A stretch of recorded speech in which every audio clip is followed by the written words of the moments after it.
ನಮಸ್ಕಾರ ವೀಕ್ಷಕರೇ, ಹುಬ್ಬಳ್ಳಿ ಧ್ವನಿಗೆ ಸ್ವಾಗತ. ನಾನು ನಿಮ್ಮ ಲೋಹಿತ್ ಬಸವ.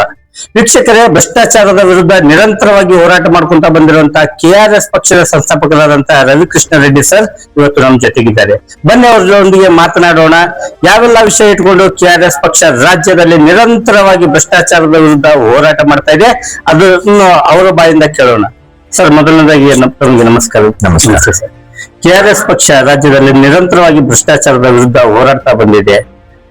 ಯಾವೆಲ್ಲ ವಿಷಯ ಇಟ್ಕೊಂಡು ಹೋರಾಟ ಮಾಡ್ತಾ ಇದ್ದಾರೆ ನೋಡಿ? ಭ್ರಷ್ಟಾಚಾರದ ವಿರುದ್ಧ ಯಾಕೆ KRS ಪಕ್ಷ ಹೋರಾಟ ಮಾಡ್ತಿದೆ ಅನ್ನೋಂತ ಪ್ರಶ್ನೆಯನ್ನು ಕೇಳ್ಕೊಂಡ್ರೆ ನಮಗೂ ಒಂದಷ್ಟು ಉತ್ತರ ಸಿಗುತ್ತೆ. ಇವತ್ತು ನಮ್ಮ ರಾಜ್ಯದ ಈ ವರ್ಷದ ಏನು ಚಾರಿತ್ರಿಕ 17ನೇ ಬಜೆಟ್ ಮಂಡಿಸಿದಂತ ಸಿದ್ದರಾಮಯ್ಯನವರು ಮಂಡಿಸಿದ ಬಜೆಟ್ ನ ಗಾತ್ರ 4,49,000 ಕೋಟಿ ರೂಪಾಯಿ. ಶ್ರೀಮಂತವಾದ ರಾಜ್ಯ ಸರ್ಕಾರ, ಶ್ರೀಮಂತವಾದ ಭಾರತ ಸರ್ಕಾರ ನಮ್ದು. ಆದ್ರೆ ನಮ್ಮ ದೇಶದಲ್ಲಿ, ನಮ್ಮ ರಾಜ್ಯದಲ್ಲಿ ಸಾಮಾಜಿಕ ನ್ಯಾಯ ಸಿಕ್ಕಿದೆಯಾ? ಬಡತನ ನಿವಾರಣೆ ಆಗಿದೆಯಾ? ಅಸಮಾನತೆ ಹೋಗಿದೆಯಾ? ಇವತ್ತು ಬಡವರಿಗೆ ಗೌರವ ಘನತೆಯಿಂದ ಬದುಕುವಂತಹ ಒಂದು ವಾತಾವರಣ ಇದೆ? ಇವೆಲ್ಲ ನೋಡಿದ್ರೆ ಇಲ್ಲ. ಯಾಕೆ? ಇವತ್ತು ಸಂಪತ್ತು ಕೆಲವು ದುಷ್ಟರ ಕೈಯಲ್ಲಿ ಸಿಕ್ಕಾಕೊಂಡಿದೆ. ಇವತ್ತು ವ್ಯವಸ್ಥೆ ಭ್ರಷ್ಟ ಅಧಿಕಾರಿಗಳ ಕೈಯಲ್ಲಿ ನಲುಗ್ತಾ ಇದೆ. ಆ ಭ್ರಷ್ಟ ಅಧಿಕಾರಿಗಳನ್ನ ಯಾರು ಕಂಟ್ರೋಲ್ ಮಾಡ್ತಾ ಇದ್ದಾರೆ? ಭ್ರಷ್ಟ ರಾಜಕಾರಣಿಗಳು ಮಾಡ್ತಾ ಇದ್ದಾರೆ. ಇವತ್ತು ಸರ್ಕಾರಿ ಶಾಲೆ ನಾಶ ಆಗೋದ್ರಿಂದಾಗಿ ಅಲ್ಲಿರುವಂತ ಮಕ್ಕಳು ಎಲ್ಲಿಗೆ ಹೋಗ್ತಾರೆ? ಖಾಸಗಿ ಶಾಲೆಗೆ ಹೋಗ್ತಾರೆ. ಆ ಖಾಸಗಿ ಶಾಲೆ ನಡೆಸ್ತಿರೋನು ಯಾರು? ಒಬ್ಬ ರಾಜಕಾರಣಿ. ಹಾಗಾಗಿ ಅವನು ಸರ್ಕಾರಿ ಶಾಲಾ ವ್ಯವಸ್ಥೆ ಹಾಳಾಗ್ಬೇಕು ಅಂತ ಬಯಸ್ತಾನೆ. ಇವತ್ತು ಮೆಡಿಕಲ್ ಕಾಲೇಜುಗಳು ಒಂದು ತುಮಕೂರು ಅಂತ ಜಿಲ್ಲೆಯಲ್ಲಿ ಇರಬಹುದು, ದಾವಣಗೆರೆಯಲ್ಲಿ ಇರಬಹುದು, ಬಾಗಲಕೋಟೆಯಲ್ಲಿ ಇರಬಹುದು, ಬಿಜಾಪುರದಲ್ಲಿ ಇರಬಹುದು, ಗೌರ್ಮೆಂಟ್ ಮೆಡಿಕಲ್ ಕಾಲೇಜ್ ಬರ್ತಾ ಇಲ್ಲ. ಬಂದಿದ್ರೆ ಅಲ್ಲಿ ಆ ಭಾಗದ ಜನರಿಗೆ ಒಳ್ಳೆ ಇದ್ದಿದ್ರಲ್ಲಿ ಗುಣಮಟ್ಟದ ಚಿಕಿತ್ಸೆ ಸಿಗೋದು. ಯಾಕಂದ್ರೆ ಮೆಡಿಕಲ್ ಕಾಲೇಜಲ್ಲಿ ಎಲ್ಲ ಇರ್ಬೇಕಾಗುತ್ತೆ, ಎಲ್ಲಾ ತರಹದ ಎಕ್ಸ್ಪರ್ಟ್ಸ್ ಇರ್ಬೇಕಾಗುತ್ತೆ. ಆ ಪರ್ಟಿಕ್ಯುಲರ್ ಆ ಕಾಯಿಲೆಯ ತಜ್ಞರು ಇರ್ಬೇಕಾಗುತ್ತೆ.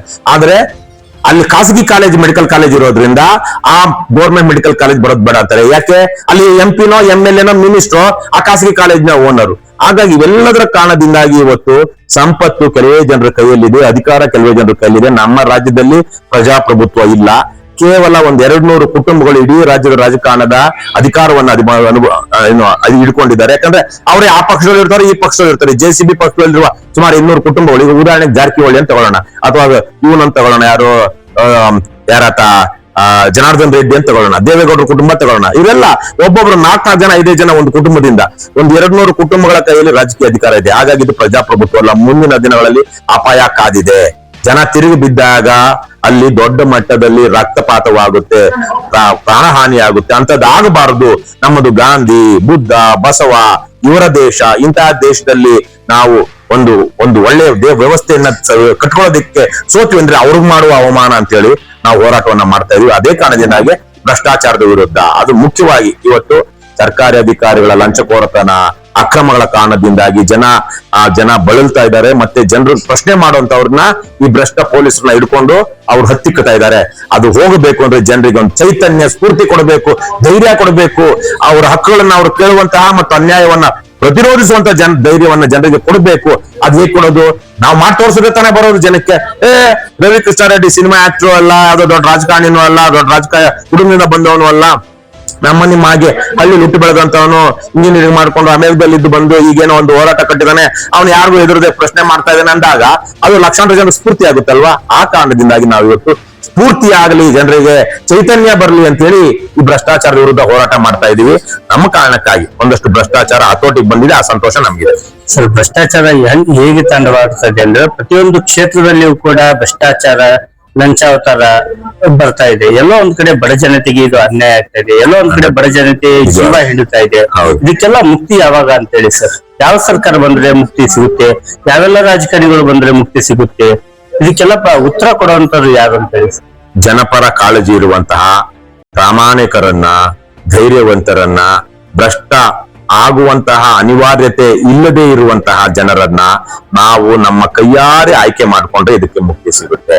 ಅದು ಯಾವುದೇ ಪಕ್ಷ ಇರ್ಬೋದು, KRS ಪಕ್ಷನೇ ಅಂತಿಲ್ಲ. ಇವತ್ತೆಲ್ಲ ನಾಳೆ ಆ ಜವಾಬ್ದಾರಿಯನ್ನ KRS ಪಕ್ಷ ಕೊಡ್ತಾರೆ ನಮ್ಮ ರಾಜ್ಯದ ಜನತೆ, ನಮ್ಗೆ ನಂಬಿಕೆ ಇದೆ.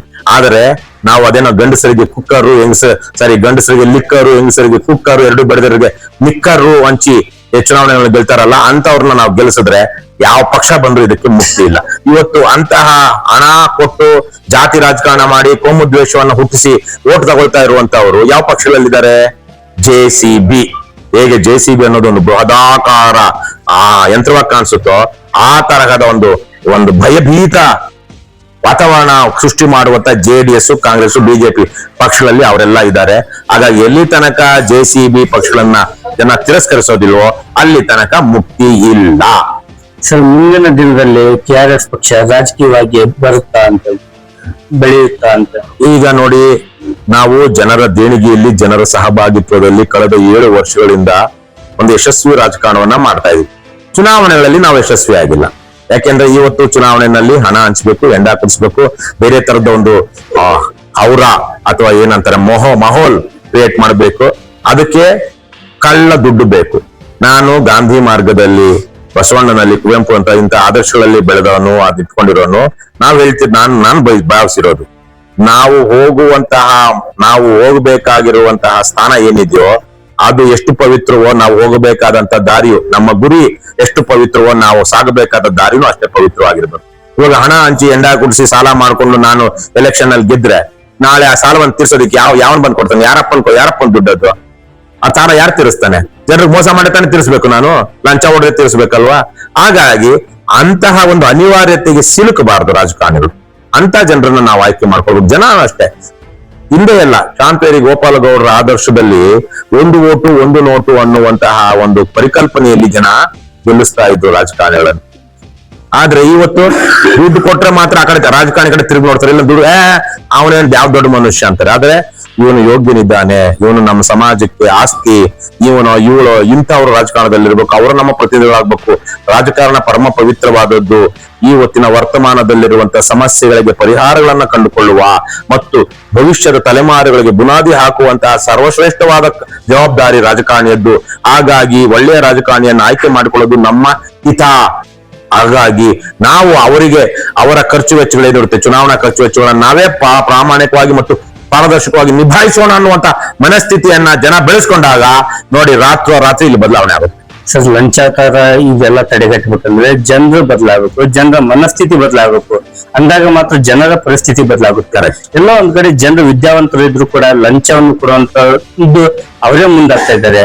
ಕೆಲವೊಂದ್ ಕಡೆ ಲಂಚ ಕೊಡ್ಲಿಲ್ಲ ಅಂದ್ರೆ ಕೆಲಸ ಆಗಲ್ಲ. ಇವತ್ತೊಂದು ಜನನ ಮರಣ ಪ್ರಮಾಣ ಪತ್ರ ತೆಗೆದುಕೊಳ್ಬೇಕಂದ್ರೆ ಲಂಚ ಕೊಡ್ಬೇಕು, ಮಕ್ಕಳಿಗೆ ಶಾಲೆಗೆ ಹಾಕ್ಬೇಕಂದ್ರೆ ಲಂಚ ಕೊಡ್ಬೇಕು. ಪ್ರತಿಯೊಂದಕ್ಕೂ ಲಂಚ ಲಂಚ ಲಂಚ. ಈ ಲಂಚ ಮುಕ್ತವಾಗಬೇಕಾದ್ರೆ KRS ಪಕ್ಷ ಬಂದ್ರೆ ಏನಾದ್ರು ಲಂಚ ಮುಕ್ತವಾಗುತ್ತಾ ಅಂತೇಳಿ ಅನಿಸ್ತದೆ. KRS ಪಕ್ಷ ಬರುತ್ತೆ ಅನ್ನುವಂತ ವಾತಾವರಣ ಸೃಷ್ಟಿಯಾದ ದಿವಸವೇ 3/4 ಭಾಗ ಲಂಚ ನಿಂತೋಗಿರುತ್ತೆ. ಯಾಕಂದ್ರೆ ಇವತ್ತು ಅಧಿಕಾರಿಗಳು ಯಾಕೆ ಲಂಚ ಹೊಡಿತಾ ಇದ್ದಾರೆ? ಶಿಕ್ಷೆ ಇಲ್ಲ, ಕೇಳೋರಿಲ್ಲ. ಹೇಳ್ತಿರೋರು ಯಾರು? KRS ಪಕ್ಷದವರು. ನೀವೇ ಹೇಳಿದಾಗ ವಿದ್ಯಾವಂತರು ಸಹಿತವಾಗಿ ಇವತ್ತು ಲಂಚ ತಗೊಳ್ತಾ ಇದಾರೆ, ಲಂಚ ಕೊಡ್ತಾ ಇದಾರೆ. ಅಲ್ಲಿ ತಗೊಳ್ಳೋನಿಗೂ ಧೈರ್ಯ, ಕೊಡೋನು ಪುಕ್ಲ. ವಿದ್ಯಾವಂತನಾಗಿ ಕೊಡುವಂತವನು ಪುಕ್ಲ ಅಥವಾ ಅಜ್ಞಾನಿ ಅಥವಾ ಅವಿವೇಕಿ. ತಗೊಳ್ಳೋನು ಅಪರಾಧಿ, ಅವನು ಭಂಡ, ಪರಮನೀಚ. ಯಾಕಂದ್ರೆ ಸರ್ಕಾರಿ ಉದ್ಯೋಗಿಗಳಿಗೆ ಇವತ್ತು ಲಕ್ಷಾಂತರ ರೂಪಾಯಿ ಸಂಬಳ ಇದೆ. ಅಷ್ಟಿರೋವಾಗ್ಲೂ ಇವರು ಲಂಚ ತಗೊಳ್ತಾರೆ ಅಂದ್ರೆ ಅವ್ರೇನು ಅನ್ನ ತಿನ್ನೋದಿಕ್ ತಗೊಳ್ತಾರೋ, ಅಮೇಧ್ಯ ತಿನ್ನೋದಿಕ್ ತಗೊಳ್ತಾರೋ? ಅಮೇಧ್ಯ ಅಂದ್ರೆ ಗೊತ್ತಲ್ವಾ? ನಿಮ್ ಕಡೆ ಎಲ್ಲಾ ಕಡೆನೂ ಅದಕ್ಕೆ ಕನ್ನಡದಲ್ಲಿ ಹೇಳು ಅಂತಾರೆ, ಅಮೇಧ್ಯರ್ತೆ. ಅನ್ನ ತಿನ್ನೋರು ಒಳ್ಳೆ ಸಂಬಳ ತಗೊಂಡು ಅನ್ನ ತಿನ್ನುವಂತವ್ರು ತಗೊಳ್ಳಲ್ಲ. ಅಮೇಧ್ಯ ತಿನ್ನೋ ಆಸಕ್ತಿ ಇರುವಂತವ್ರು ತಗೊಳ್ತಾರೆ. ಅವ್ರು ಬಿಡೋಣ. ಕೊಡುವಂತ ವಿದ್ಯಾವಂತರು, ಶ್ರೀಮಂತರು, ಅವ್ರ ದೇಶದ ಬಗ್ಗೆ ಕಾಳಜಿ ಇದೆಯಾ? ಮೌಲ್ಯ ಕೆಟ್ಟಿರೋದು ಯಾವ ಕಾರಣಕ್ಕಾಗಿ? ನಾವು ನಮ್ಮ ಹಕ್ಕುಗಳನ್ನ ಸರಿಯಾಗಿ ಪಡ್ಕೊಳ್ಳೋದಿಕ್ಕೆ ಹೋರಾಟ ಮಾಡದೇ ಇರುವಂತ ಕಾರಣಕ್ಕಾಗಿ. ಹಾಗಾಗಿ KRS ಪಕ್ಷ ಇವತ್ತೊಂದು ಹೋರಾಟ ಮಾಡ್ತಾ ಇದೆ, ಜನರಿಗೆ ಸ್ಫೂರ್ತಿ ಕೊಟ್ಟಿದೆ. ಇವತ್ತು ರಸಗೊಬ್ಬರದಲ್ಲಿ ಅನೇಕ ರೈತ ಸಂಘಗಳಿವೆ, ದೊಡ್ಡ ದೊಡ್ಡ ರೈತ ಸಂಘಗಳಿವೆ, ರೈತ ಘಟಕಗಳಿವೆ. ಬಿಜೆಪಿ JCB ಪಾರ್ಟಿಗಳಲ್ಲಿ ಯಾವನಾದ್ರೂ ಒಬ್ಬ ರೈತ ಹೋರಾಟಗಾರ ಹೋಗಿ 266 ರೂಪಾಯಿ ಒಂದು ಚೀಲ ಯೂರಿಯಾ, ಅದನ್ನ ಒಂದು ಮೂಟೆ 266 ರೂಪಾಯಿಗಿಂತ ಜಾಸ್ತಿ ತಗೊಂಡ್ರೆ ನಿನ್ ಮೇಲೆ ಕ್ರಮ ತಗೊಳ್ಳೋದಕ್ಕೆ ನಾವು ಹೇಳ್ತೀವಿ, ಹೋರಾಟ ಮಾಡ್ತೀವಿ ಅಂದಿದಾನ? KRS ಪಕ್ಷ ಅಂದಿದೆ. ನಮ್ಮ ಕಾರಣಕ್ಕಾಗಿ ಎಲ್ಲ ಮುಗಿಸ್ಬಿಡ್ತೇವೆ. ಹಾಗಾಗಿ ಇವತ್ತು KRS ಪಕ್ಷ ಅಂತ ಕೆಲಸ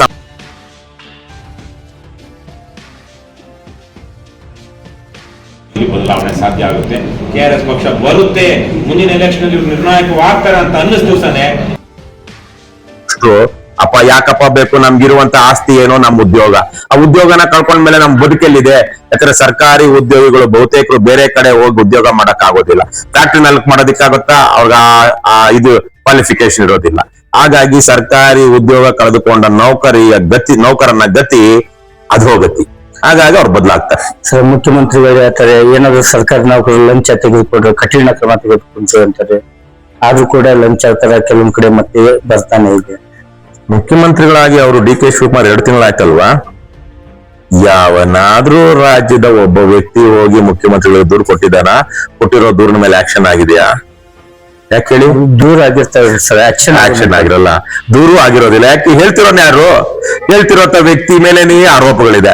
ಈತನೇ ಪರಮ ಭ್ರಷ್ಟ ಅನ್ನುವಂತ ಅಭಿಪ್ರಾಯ ಇದೆ. ಹಾಗಾಗಿ ಯಾರಾದ್ರೂ ಒಬ್ರು ಒಳ್ಳೇದ್ ಮಾಡ್ತೀನಿ ಅಪ್ಪ, ಒಳ್ಳೇದಾಗ್ಲಾನ ಅಂತ ಅಂದಾಗ ಹೇಳ್ತಿರೋನ್ನ ಜನ ನೋಡ್ತಾರೆ. ಇವನ್ನ ನಂಬಬಹುದಾ ಬಿಡಬಹುದಾ? ಇವಾಗ ಲೋಕಾಯುಕ್ತ ಅನ್ನುವಂತ ಸಂಸ್ಥೆಗೇನೆ ಹೋಗಿ ದೂರು ಕೊಟ್ರೆ ಅವ್ರಿಗೆ ಗಿರಾಕಿ ಹುಡುಕ್ ಕೊಟ್ಟ ಹಾಗೆ ಅಂತ ಇದೆ. ಇನ್ನು ಮುಖ್ಯಮಂತ್ರಿ ಇವರ ಮೇಲೇನೆ ಆರೋಪಗಳಿದೆ. ಅವ್ರ ಪಕ್ಷದವರೇನೆ ಹೋಗಿ ದಲಾಳಗಳ ಕೆಲಸ ಮಾಡ್ತಾ ಇದ್ದಾರೆ ಎಲ್ಲಿ? ತಾಲೂಕು ಆಫೀಸ್ಗಳಲ್ಲಿ. ಯಾರ ವಿರುದ್ಧ ಮುಖ್ಯಮಂತ್ರಿ ಡಿ ಕೆ ಶಿವಕುಮಾರ್ ಕ್ರಮ ತೆಗೆದುಕೊಳ್ತಾರೆ? ಹೋಗ್ಲಿ, ಏನು 2 ತಿಂಗಳಿಂದ ಅದೇನೋ ನಂಬರ್ ಕೊಡ್ತೀವಿ ಅಂದ್ರು, ಕೊಟ್ಟಿರ್ಬೇಕು, ಅಥವಾ ದೂರು ಕೊಡಿ ಅಂದ್ರು, ಕ್ರಮ ತಗೊಳ್ತೀವಿ ಅಂದ್ರು. ಒಂದು ಪ್ರಕರಣದಲ್ಲಾದ್ರೂ ಮುಖ್ಯಮಂತ್ರಿ ನನ್ನ ಪಾತ್ರ ಈ ಪ್ರಕರಣ ಬಂದಿತ್ತು, ಇವ್ನು ಸಸ್ಪೆಂಡ್ ಮಾಡಿಸಿದೀನಿ ಅಂದಿದಾರ? ಆದ್ರೆ ಏನಾಯ್ತು? ಪಡಪೋಷಿ ಮಾತು ಅಂತಾರೆ. ಸರ್, ಈಗ ಕೆಆರ್ಎಸ್ ಪಕ್ಷದ ನಿಲುವು ಏನು ಸರ್? ಭ್ರಷ್ಟಾಚಾರ ತಡೆಗಟ್ಟುವ ನಿಟ್ಟಿನಲ್ಲಿ ತಮ್ಮ ಪಕ್ಷದ ಒಂದು ನಿಲುವು ಏನಂತ ಸರ್? ತಮ್ಮ ಹೋರಾಟ ಹೇಗಿರುತ್ತೆ ಮುಂದಿನ ದಿನದಲ್ಲಿ? ನಾವು ರಾಜ್ಯಾದ್ಯಂತ ಈಗ ರವಿ ಕೃಷ್ಣಾರೆಡ್ಡಿ ಒಬ್ಬನೇ ಎಲ್ಲ ಮಾಡಕ್ಕಾಗೋದು, ಅಥವಾ ನಾವು ರಾಜ್ಯ ಸಮಿತಿಲಿರೋರು ಎಲ್ಲ ಮಾಡೋದಿಕ್ಕಾಗೋದಿಲ್ಲ. ಊರುಗಳಲ್ಲಿ ಸಿದ್ಧವಾಗಬೇಕು. ನಾವು ಲಂಚ ಮುಕ್ತ ಕರ್ನಾಟಕ ಅಭಿಯಾನ ಅನ್ನುವ ಹೆಸರಿನಲ್ಲಿ ನಮ್ಮ ಪಕ್ಷದ ಟಿ ಶರ್ಟ್ ಹಾಕೊಂಡು ಸರ್ಕಾರಿ ಕಚೇರಿಗೆ ಹೋಗಿ ಅಲ್ಲಿರುವಂತಹ ಅವ್ಯವಸ್ಥೆಯನ್ನು, ಅಲ್ಲಿರುವಂತಹ ಭ್ರಷ್ಟಾಚಾರವನ್ನು ಪ್ರಶ್ನಿಸುವಂತಹ ಒಂದು ಅಭಿಯಾನಗಳನ್ನ ಮಾಡಿ ಒಂದು ಮಾದರಿ ನಿರ್ಮಾಣ ಮಾಡಿದ್ವಿ. ಇವತ್ತು ಜನ, ನಮ್ಮ ರಾಜ್ಯದಲ್ಲಿ ಸುಮಾರು 50-60 ಸಾವಿರ ಹಳ್ಳಿಗಳಿದೆ. 7.5 ಲಕ್ಷ ಕೋಟಿ ಜನಸಂಖ್ಯೆ. 1,000 ಜನ ಇರುವಂತಹ ಹಳ್ಳಿಗಳು ಅಂತ ಲೆಕ್ಕ ಹಾಕಿದ್ರೆ ನಮ್ಮಲ್ಲಿ ಸುಮಾರು 7,70,000 1,000 ಸರಾಸರಿ ಜನಕ್ಕೊಬ್ಬರು ಅಂತ ತಗೊಂಡ್ರು 7 ಲಕ್ಷ ಹಳ್ಳಿಗಳು ತರಕ್ಕಾಯ್ತು ಆವರೇಜ್ ಆಗಿ ಅಲ್ವಾ? 1,000 ಜನ ಇರುವಂತ ಹಳ್ಳಿಗಳು ಅಂದ್ರೆ ಎಲ್ಲಿದ್ದಾರೆ ಜನ? ಕೆಆರ್ಎಸ್ ಪಕ್ಷದಲ್ಲಿ ಇರೋರು ಮಾತ್ರ ಪ್ರಶ್ನೆ ಮಾಡ್ತಾ ಇದ್ದಾರೆ. ಹಾಗಾಗಿ ಇವತ್ತು ಕೆಆರ್ಎಸ್ ಪಕ್ಷದವ್ರಿಗೂ ಅಥವಾ ಬರ್ಬೇಕು ಅಂದ್ಕೊಂಡಿರೋರ್ಗು ನಾವೊಂದು ಮಾದರಿ ಹಾಕಿದೀವಿ. ಅದ್ರ ಮೂಲಕ ನೀವು ಅಭಿಯಾನಗಳನ್ನ ಮಾಡ್ತಾ ಹೋಗಿ. ಇವತ್ತು ಕೆಆರ್ಎಸ್ ಪಕ್ಷ ಟಿ ಶರ್ಟ್ ಹಾಕೊಂಡು ಯಾವ್ದೋ ತಾಲೂಕಾ ಕಚೇರಿಗೆ ಹೋದ್ರೆ ಅಲ್ಲಿ ಅವನಿರುವಷ್ಟು ಹೊತ್ತೋದ್ರೂ ಅಲ್ಲಿ ಭ್ರಷ್ಟಾಚಾರ ನಿಂತಿರುತ್ತೆ, ಲಂಚ ನಿಂತಿರುತ್ತೆ. ಇಷ್ಟು ನಮ್ಗೆ ಖಾತ್ರಿ ಇದೆ. ಜನ ಜಾಸ್ತಿ ಆದ್ರೆ ಆಟೋಮೆಟಿಕ್ ಆಗಿ ಕೆಆರ್ಎಸ್ ಪಕ್ಷದವ್ರು ಹೆಚ್ಚೆಚ್ಚು ಜನ ಟಿ ಶರ್ಟ್ಗಳು ಹಾಕೊಂಡು ಅಭಿಯಾನಗಳನ್ನ ಮಾಡ್ತಾ ಜನ ಮುಂದೆ ಕಾಣಿಸ್ಕೊಳ್ತಾ ಹೋಗ್ತಿದ್ದಂಗೆನೆ ಭ್ರಷ್ಟರಿಗೆ ಭಯನೂ ಜಾಸ್ತಿ ಆಗುತ್ತೆ, ಮತ್ತೆ ಹತೋಟಿಗೂ ಬರುತ್ತೆ. ಇದಕ್ಕೆ ಕಾರಣ ಕೆಆರ್ಎಸ್ ಪಕ್ಷ ಅಂತ ಜನ ಗುರ್ಸೋದಿಕ್ಕೂ ಶುರು ಮಾಡ್ತಾರೆ. ತದನಂತರ ರಾಜಕೀಯವಾಗಿನೂ ನಮಗೆ ಜನ ಬೆಂಬಲಿಸ್ತಾರೆ. ನ್ಯಾಯವಾದ ಮಾರ್ಗದಲ್ಲಿಯೇ ನಾವು ರಾಜಕಾರಣವನ್ನ ಮಾಡಬಹುದು ಅನ್ನೋದು ಸಾಬೀತಾಗುತ್ತೆ. ನೋಡಿದ್ರಲ್ಲ ವೀಕ್ಷಕರೇ, ಭ್ರಷ್ಟಾಚಾರದ ವಿರುದ್ಧ ನಿರಂತರವಾಗಿ ನಮ್ಮ ಕೆಆರ್ಎಸ್ ಪಕ್ಷ, ನಮ್ಮ ಸಮಿತಿ ಹೋರಾಟ ಮಾಡ್ತಾ ಇದೆ. ಜನರಲ್ಲೂ ಕೂಡ ಅವೇರ್ನೆಸ್ ಮೂಡಬೇಕು, ಲಂಚವನ್ನು ಕೊಡಬಾರ್ದು. ಹಾಗೊಂದ್ ವೇಳೆ ಏನಾದ್ರು ಲಂಚವನ್ನು ಕೇಳಿದ್ರೆ ಕೆಆರ್ಎಸ್ ಪಕ್ಷದ ಗಮನಕ್ಕೆ ತರಬೇಕು. ನಮ್ಮ ಸಮಿತಿ ಎಲ್ಲ ಕಡೆ ಅದರ ಬಗ್ಗೆ ಹೋರಾಟ ಮಾಡ್ತಾ ಇದೆ ಅನ್ನೋ ಒಂದು ಮಾತು ಕೂಡ ಹೇಳ್ತಾ ಇದ್ದಾರೆ. ಹುಬ್ಬಳ್ಳಿ ಧ್ವನಿ ಜೊತೆಗೆ ಲೋಹಿತ್ ಬಸವ.